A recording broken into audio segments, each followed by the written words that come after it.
Welcome to week 4 of the Holiday Challenge. We have got a big week ahead.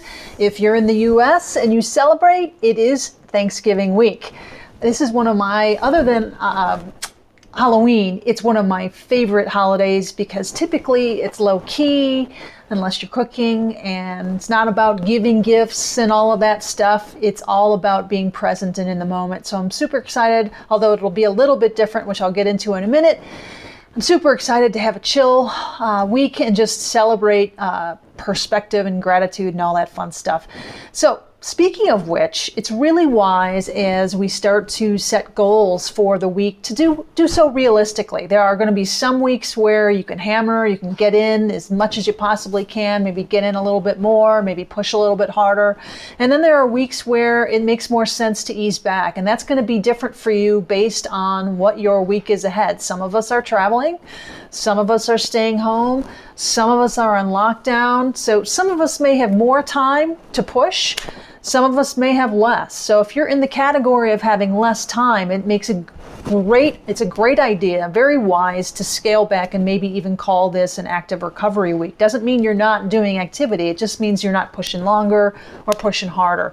Having that cutback week in terms of intensity and sometimes even duration of your workouts allows you to balance the stress or the strain that you have going on with whether it's travel or stress of cooking or whatever stress you have going on and the fatigue that can come along with that. So you're balancing that energy in and out so that when you come out of this week, then you're feeling better and you're feeling balanced rather than feeling exhausted. So if you're on the other hand, if you've got time off, you're not working, and find yourself with more time than you normally have, it might be a good week to build. It might be a good week to run a little bit or walk a little bit farther, cycle a little bit farther, whatever your workout is, push a little bit harder on your strength workouts.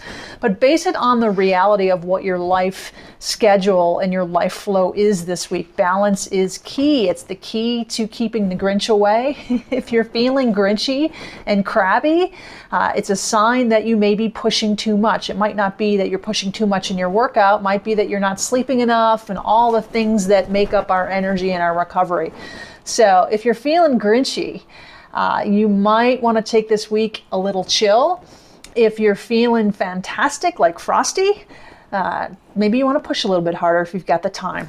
Anyway, this week, congratulations on everybody that did the holiday race series, the Thankful 5K this week. You have until midnight tonight, Arizona time, to submit your final results. If you submit your final results, your results will be listed with everybody else's, and the winners will be announced tomorrow via email. And we're also going to announce the I Am Thankful story winner as well. So make sure you submit if you raced, if you ran, if you walked, did your 5K, your Thankful 5K. Make sure you submit your results. That form, it can be found in Strava. It can be found in 2 emails. The first email that went out this week for week 3, the second reminder email that went out Friday, and or in Strava or Facebook. You can find a link to submit your results. So make sure you do that before midnight Arizona time tonight. Our next race in the holiday race series is the Holiday Hustle. This one's going to be all about pushing for speed. So that's going to be a fun one. That is next week. We look forward to that. And the holiday streak, you guys are grinching along, you're frosting along, you're bumbling along. We're coming up on the threshold of being able to redeem the first badge. Now keep in mind, you have to accumulate 30 minutes of activity to earn 1 point. You can earn 1 point a day. You can accumulate those minutes in several different sessions during the day or all at once. Doesn't matter how hard you work or how much farther you go. Once you get to 30 minutes, you've got your point for the holiday streak. So we're coming up on 27 points this week, which is the minimum for the Jack Skellington badge from the Nightmare Before Christmas. So once you reach 27 points, some folks will do that this week, some folks will do it next week or 3 weeks from now.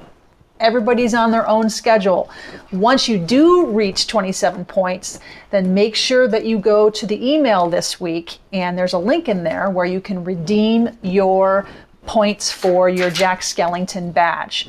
Very important, very important. Then you can post it in the group and kind of brag if you're in the group, or Strava. Also, we've gotten questions about this. You can earn all of the badges if you've got the time and you're on the Grinch category and you're aiming for a perfect holiday streak, or you can earn as many as possible. It's on your honor, folks. So you're keeping track using the holiday challenge log sheet. So you're keeping track of your workouts on your own. And then once you earn enough points, each day is a point.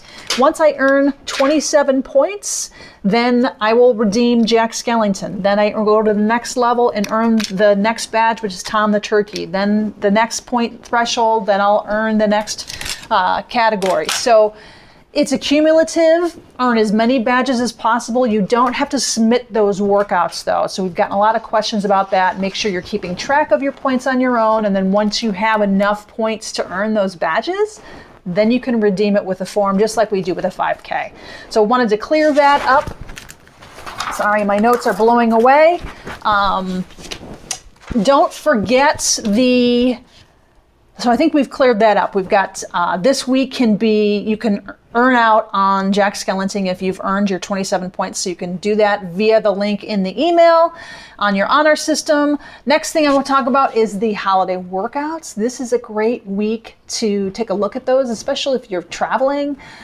These are shorter workouts. The Charlie Tree strength workout, the perfect holiday workout, is one of my favorite workouts to do in a week like this where most people don't have a lot of time. It's a short workout. You're pushing a little bit higher intensity for short periods of time. You boost your metabolism. You also boost your metabolism post-workout for up to 24 hours because you are working a little bit harder. So it's great.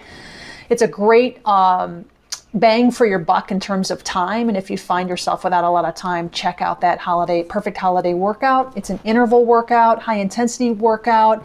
If this is your first time doing that, try not to push as hard is what the information says. We explain all about that in the email.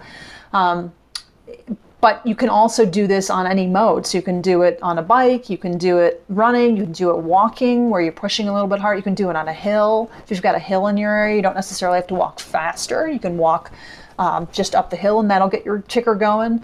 So lots of different ways you can do that. Rowing, you can do it even with strength training, doing, different strength training movements to get your heart rate up and then have it come down. So try that out. It's a great workout. It's one of my favorite workouts to do. And then moving on, our holiday focus. This week, we're continuing with, this is the behind the scenes. The wind just picked up and all my notes are flying away. Behind the scenes B-roll. It's not actually B-roll, it's in the A-roll. Anyway, holiday focus. We're continuing on the gratitude challenge. I am thankful. Lots of folks are posting every day. I'm keeping track on my own list. I'm also keeping track with my bucket. I plan to, at the end of the month, put these into our fire pit and just burn that away. Again, I'm going with green and white Post-its. The greens, all the stuff, the Grinchy stuff that I've gone through that hasn't been positive this year. The today's is I had to give up coffee. Whew. I'm trying to heal my gut and coffee and autoimmune stuff that I have going on with my thyroid. And so they told me, okay, no alcohol. Okay, not a big deal. No this, no that, no grains, fine. No coffee. What? That was hard. It was the hardest thing that I've done, which sounds really crazy. But anyway, so giving up coffee is one of my Grinchity Grinch things. But once I got beyond the threshold of giving that up, I found that, and I could start to have a little bit of caffeine in my system again, I found matcha, which I'm absolutely in love with. So I'm doing matcha smoothies with nut milk, and it's like my favorite new thing. So let that be a lesson to me that sometimes the hardest things that you have to do create a path and an avenue to other wonderful things. Great for my health. So anyway, remember, we're the gratitude challenge. We're sticking that out through the end of the month, the I am thankful hashtag. And then also this week, it's a great idea to focus on mindful eating. I've written about this before, but I grew up in a family of speed eaters. And man, it was, we barely even talked. And if I am not mindful when I'm eating, I can go through my meal without even knowing or tasting it. So again, it's important for your digestion to slow down. So things that I do, things that I like to do when I'm eating, turn off the distractions. So the TV, don't have my phone. Because guess what happens? We start eating and it's autopilot. We're not focusing on chewing. We're not focusing on the speed of what we're eating. We're not even focusing on tasting the food. At least I'm not. So no distractions.